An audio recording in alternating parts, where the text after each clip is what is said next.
안녕하십니까, 강원입니다.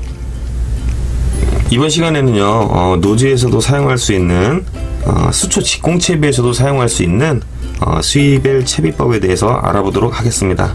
이 채비법은 제가 즐겨 사용하는 채비법이고요. 마침 또 구독자분들께서 스위벨 채비법을 하는 걸 보고 수초 직공 채비에도 스위벨 사용이 가능한가 라는 말씀을 해주셨어요. 그래서 가급적이면 좀 올려달라는 요청하시는 분도 있어서 제가 이번 영상을 제작하게 됐습니다. 일단 스위벨 채비 하면 분계열학에서 먼저 나왔고 또 보편화가 됐죠. 이를 제가 좀 응용을 해서 좀 더 강한 채비를 함으로써 수초 직공 채비에서도 사용할 수 있는 그런 채비법을 나름 변형을 했습니다. 그러다 보니까 만족하고 있고요. 또 예민한 입질까지 받아낼 수 있으니까 상당히 좋은 것 같습니다. 일단은 채비법을 하기 위해서는요, 원줄이 있어야 되고요, 립버도 있어야 되고, 본봉돌, 그리고 하단에 스위벨, 요렇게만 있으면 구성품은 끝나는 것 같습니다. 일단 원줄은 저는 수초 직공 채비에서는 5호줄이나 6호줄을 많이 사용합니다. 근데 왜 6호줄, 5호줄을 사용하느냐, 둔에서 찌가 올라오느냐 라고 의심하시는 분이 있으세요. 근데 그거는 한낱 기후에 지나지 않습니다. 찌 올림에 영향을 주는 거는 원줄이 맞습니다. 하지만 늘어져 있는 원줄은 찌 올림에 영향을 미치지만 늘어지지 않는 원줄에는 찌 올림에 영향을 주지 않습니다. 무슨 얘기가 하면 수초 직공 채비에서는 찌와 낚싯대간 사이에 길어야 60cm의 원줄밖에 남지 않습니다. 이마저도 초리대가 잡아주기 때문에 줄이 늘어진다거나 바람에 좌우로 흔들리는 그런 영향이 적습니다. 그렇기 때문에 찌 올림에는 아무런 영향을 주지 않습니다. 찌 밑에 있는 원줄은 봉돌하고 찌하고 수직 선상에 있기 때문에 붕어가 봉돌만 올려주면 그대로 똑같이 올라가죠. 그대로 솟구치기 때문에 큰 문제는 없고, 단 찌 올림에 영향을 주는 건 늘어진 원줄 때문에 그러는데, 늘어진 원줄이 없기 때문에 수초 직공 채비에서는 강한 원줄을 사용하셔도 찌 올림에는 아무런 문제가 없다 라는 것을 강조합니다. 또 강한 목줄을, 이 두꺼운 원줄을 쓰는 이유는요, 지금 보시면 이렇게 뻣뻣하잖아요. 바람이 날리던 갈대가 있던 이 뻣뻣한 원줄을 쓰게 되면은 수초 주변에 가서도 바람이 날려도 감기지가 않습니다. 무슨 말인지 이해가 되시죠? 이 원줄이 가는 원줄을 쓰시게 되면 바람에 흔들립니다. 흔들리다 보면 주변에 있는 수초를 막 감게 돼요. 그럼 제 뜻에 관계없이 자꾸 수초로 감게 되면 들었다 놨다 수초도 뜯겨야 되고 채비도 훼손이 되고 상당히 그런 현상을 많이 경험을 하게 되는데요. 두껍고 뻣뻣한 원줄을 사용하게 되면 그런 현상이 현저히 줄어듭니다. 바람이 날려도 수초에 부딪히게 되면 뻣뻣하기 때문에 수초를 밀어내고 서로 밀어내는 그런 작용을 하게 돼요. 또한 굵은 원줄은, 뻣뻣한 원줄은 수초에 감겼다가 쳐도 몇 번 이렇게 감기지 않습니까? 감겨 있다고 쳐도 그냥 몇 번 툭툭 쳐주면 뻣뻣하기 때문에 풀려나가는데, 가는 원줄은 감긴 상태에서 당겨버리면 칼날처럼 변해서 수초를 파고듭니다. 파고들기 때문에 더 채비를 회수하기가 어려운 그런 상태가 돼요. 이런 거 제가 지금 말씀드린 거 가만히 생각해 보시면 현장에서 많이 그런 경험을 하신 적이 있으실 거예요. 그래서 굵은 원줄은 수초 직공 채비에서는 필수다. 찌 올림에는 전혀 영향을 주지 않는다 라는 점은 염두하셔서 한번 두꺼운 원줄도 사용해 보시기 바랍니다.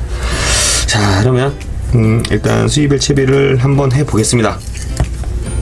자, 이제 봉돌에 연결을 해줄 건데요. 일단 제가 앞전에 말씀드렸던 채비 매듭법이 있었죠. 도래 매듭법을 일단 해주겠습니다. 자, 트리줄은 잘라주고요. 서클에 넣어주시고 봉돌에 넣어주시고, 여기서 이렇게 일반 매듭법을 한번 해줍니다. 자, 한번 해주셔도 되고요. 2번 해주셔도 되고, 많게는 3번 해주시는 분도 계세요. 관계 없습니다. 자, 이렇게 해서 지그시 당겨줍니다. 지그시 당겨주고요. 자, 이 상태에서 흔히 우리가 이제 원줄 밑에 있는 수입벨까지 요 목줄을 기둥목줄이라고 명하고 있어요. 그래서 이 기둥목줄 길이는 몇 cm가 좋은가? 이건 뭐 짧아도 관계없습니다. 5cm도 관계없고 10cm도 관계없고. 하지만 저는 노지에서 사용하고 있는 길이를 10cm를 놓고 사용을 하고 있습니다. 자, 10cm는 지금 눈대중으로 해도 되는데 일단은 보여드리는 적이니까요. 좌로 한번 재서 해보겠습니다. 10cm. 자, 10cm. 묶어서 잘라가지는 부분이 있을 수 있으니 11cm 정도에 놓고 잘라주겠습니다. 잘라주고요.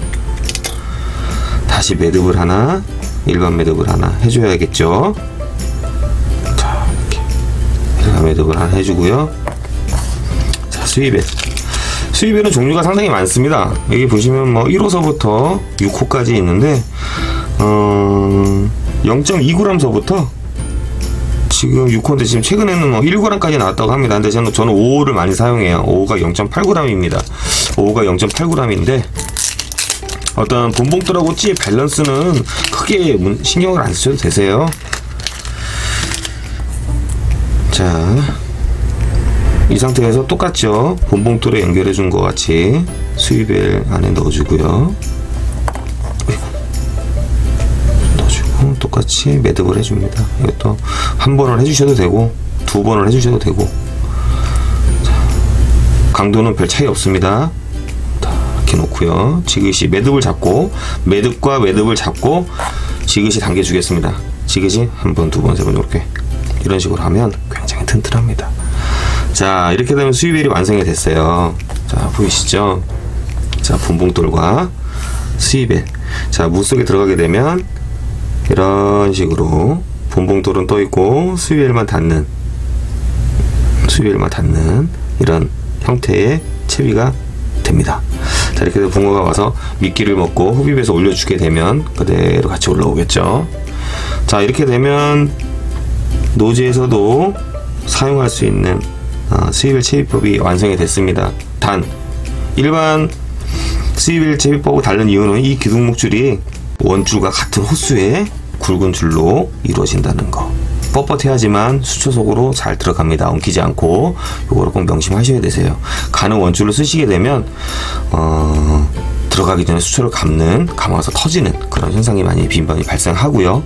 또 엄청난 대물붕어를 걸었을 때도 약한 목줄에 의해서 터져나갑니다. 그러면 기둥목줄 합사줄이나 이거 뭐죠? 케블라줄 이런 걸 쓰면 안 되는가 라고 또 말씀을 하세요. 가능합니다. 안 되는 건 없어요. 하지만 부드럽죠. 합사 역시 부드럽습니다. 부드럽기 때문에 어떤 현상이 나오냐, 허침질을 하든가 수초에 걸려서 여러 번 자꾸 당겼다가 튕겨나오고 하다 보면 이게 부드럽다 보면 감습니다. 이렇게 서로 이렇게 감아버리면 이 기둥목줄에 허구한 날 매듭이 져요. 허구한 날 매듭이 져서 이것도 하나의 스트레스예요. 하지만 굵고 뻣뻣한 원줄을 사용하시면 그런 현상은 100% 줄어듭니다. 한번 해보세요. 절대 기둥목줄이 꼬이지 않습니다. 이건 제가 100% 장담을 하겠습니다. 자, 그래서 기둥목줄도 두터운 원줄을 사용하시라는 거 꼭 강조드립니다. 꼭 그렇게 사용하셔야 돼요. 자, 그 다음에 이 밑에 바늘을 한번 연결해 보겠습니다. 저 같은 경우에는 바늘을 이렇게 또 이렇게 묶어서 핑크립에 일반 매듭을 이렇게 딱 해서 다닙니다. 이것도 제가 핀돌의 매듭법에 대해서 올려놓은 영상이 있어요. 거기서 똑같은 거죠. 자, 이렇게 해서 걸어주시면 되시고요. 자, 이렇게 되면 됩니다. 자, 상대적으로 이 목줄은 3호를 사용합니다. 당줄 3호를 사용하고요.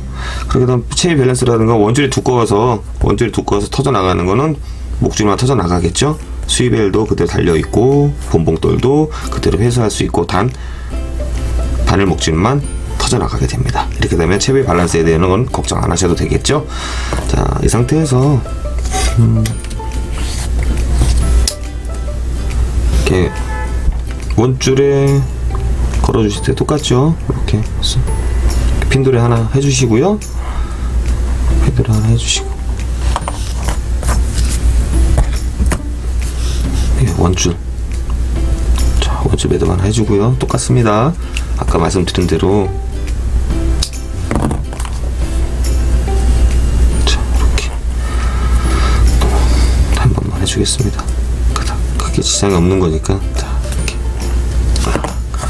이렇게 되면 수입벨 채비법이 완성이 됐습니다. 자, 원줄, 기둥목줄, 바늘목줄, 그렇죠? 자, 이렇게 되면 노제에서 수초 직공 채비에서 사용할 수 있는 수입벨 채비, 기존에 있는 수입벨 채비하고 구성은 같지만 가까스에 들어가 있는 기본적인 채비가 아니라 좀 더 강한 채비로 구성이 되겠다는 거. 이렇게 되면 수초 직공 채비에서도요, 줄 터지지 않고 얼마든지 대물붕어를 낚아낼 수 있습니다. 이 정도면 궁금증이 해소가 되셨는지 모르겠습니다. 예, 이렇게 하셔서 저 같은 경우에는 수초 직공 채비에서도 이렇게 수입벨 채비를 사용한다는 거 말씀드렸습니다. 이번 주도 비가 와서 낚시를 못 갈 것 같습니다. 보다 멋있는 곳에서 화이팅 넘치는 모습으로 다시 찾아뵙겠습니다. 시청해주셔서 대단히 감사합니다.